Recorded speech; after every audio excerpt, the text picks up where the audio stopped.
Fala família, bem-vindos ao canal Brasil em Foco. E essa notícia vem diretamente com Deltan Dallagnol. Flávio apavora Lula em nova pesquisa. Voltou com tudo. Fiquem até o final para entender tudo com clareza e vamos deixando os créditos na plataforma para o Deltan Dallagnol. E não se esqueça de deixar o seu comentário e de dizer de qual cidade você vê esta matéria, para que possamos saber até onde está chegando a nossa audiência. E já se inscreve, ativa o sino e compartilha este vídeo para que chegue a mais pessoas. Sem mais enrolações, vamos à matéria. Flávio Bolsonaro volta com tudo e apavora Lula numa nova pesquisa eleitoral. Olha, esse vídeo aqui é para você começar a semana feliz, animado, porque saiu hoje de manhã a nova pesquisa da BTG Nexus. E o número do segundo turno é o pior possível que o Planalto poderia imaginar no dia seguinte ao lançamento oficial da campanha do Lula. E olha, saiu aqui no Estadão, lê aqui comigo, nesta matéria, vou direto ao ponto, o presidente Lula e o senador Flávio Bolsonaro seguem tecnicamente empatados. Para você que estava desanimado, vendo pesquisa colocando Lula na frente ao longo das últimas semanas, o cenário mudou. Estão empatados dentro da margem de erro em um eventual segundo turno das eleições presidenciais de outubro. E olha aí, Lula registra 46% das intenções de voto, enquanto Flávio alcança 45%.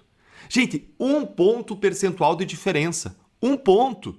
É essa a distância entre o presidente da República, com toda a máquina do governo, e um senador que ainda nem fechou o vice da chapa dele. E antes que alguém diga que é só uma pesquisa, sim, gente, pesquisa é um registro do momento. Mas o Flávio, ele ter recuperado tantas intenções de voto nos últimos dias, é uma prova significativa de competitividade dele contra Lula. E do fato também de que as pessoas elas não querem mais 4 anos de Lula e do PT. Ninguém aguenta mais.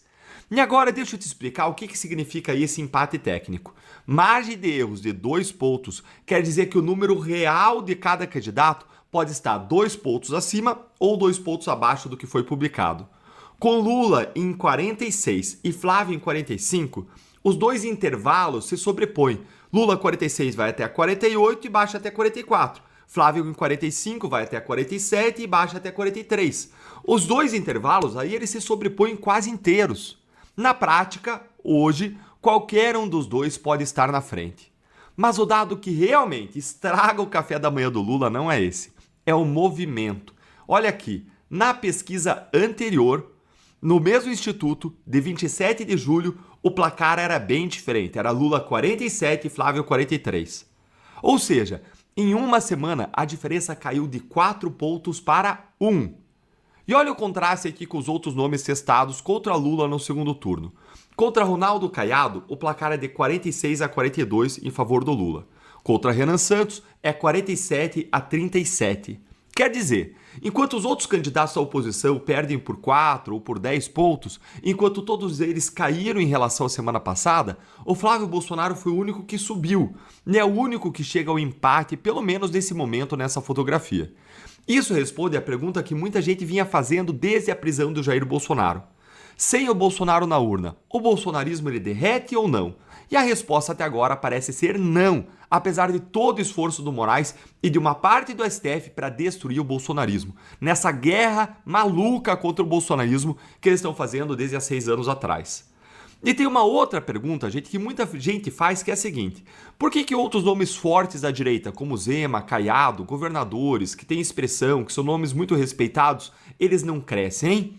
Essa ótima matéria aqui, ó, da Gazeta do Povo, ela buscou responder isso aqui, trazendo a voz de vários especialistas. Por que Caiado, Zema e Renan não empolgam eleitores da direita? E a hipótese que mais faz sentido para mim, dos especialistas aqui que responderam, foi a resposta do economista Alexandre Manuel, que disse o seguinte: que faz a diferença em favor do Flávio Bolsonaro é a força da liderança política construída pelo ex-presidente Jair Bolsonaro. Na avaliação dele, Bolsonaro consolidou uma relação com o eleitorado que extrapola propostas de governo. Um dos pilares dessa conexão é a identificação com o segmento evangélico que, segundo o Censo Demográfico de 2022, representa 26,9% da população brasileira com 10 anos ou mais e continua em expansão. Trata-se de um contingente eleitoral extremamente relevante. Bolsonaro foi o primeiro candidato a construir uma identificação política e simbólica com esse segmento. o que lhe conferiu uma vantagem competitiva difícil de ser reproduzida por outras lideranças à direita. Você concorda? Conta pra mim aí nos comentários, enquanto você vai me tudo que eu te falei, que o Planalto está apavorado. E é por isso que a escalada dos ataques judiciais contra a família Bolsonaro não vai parar. Porque, como nós sabemos, não é só Lula que está desesperado, mas é também pessoas que estão nos tribunais e que são aliadas de Lula. Alexandre de Moraes está desesperado, não só com a possibilidade de um presidente da direita, mas também de um Senado de direita. E me responde aí nos comentários. E vamos com as notícias no site Diário 360. Ministro da Fazenda de Lula propõe aperto no arcabouço que pode limitar reajuste do salário mínimo em 2027. Proposta discutida por Dário Durigan prevê redução do limite de crescimento real das despesas públicas para cerca de 1,5%, medida que pode impactar o reajuste do salário mínimo em outras despesas obrigatórias. Durigan defendeu o aperto fiscal, que pode reduzir teto de gastos e limitar reajuste do salário mínimo em 2027.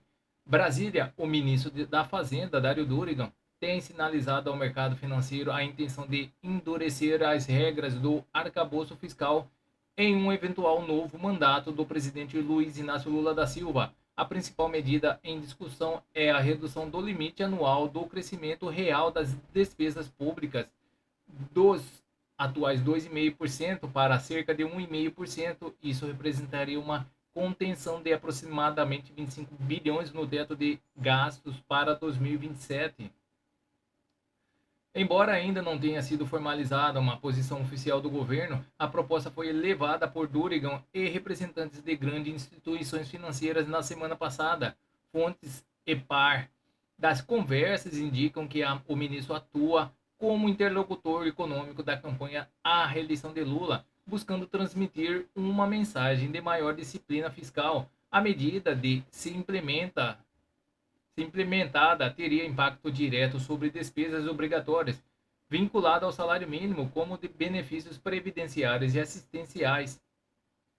Estimativas preliminares apontam que o aperto poderia resultar em um reajuste menor para o piso nacional. Projeções indicam uma redução de cerca de R$ 17,00 em relação ao valor anual atualmente esperado para 2027. Críticos veem na iniciativa um sinal de que o ajuste fiscal recairia novamente sobre as contas dos trabalhadores e das famílias de menor renda. Isso é um contexto de gastos públicos já pressionados. A proposta ainda depende da aprovação no Congresso e de alinhamento definitivo dentro de campanha petista. Até o momento, não há confirmação de que o presidente Lula tenha endossado integralmente as mudanças. A discussão ocorre em meio a questionamentos sobre o espaço para investimentos e políticas sociais no orçamento dos próximos anos. O debate reforça os limites do atual marco fiscal para conciliar a responsabilidade das contas públicas e proteção social. Então é isso, pessoal. Essas são as notícias que estão circulando nas mídias da internet. E não se esqueça de se inscrever, deixar o seu like e clicar no sino para mais informações sobre política. Agradeço a todos pela audiência.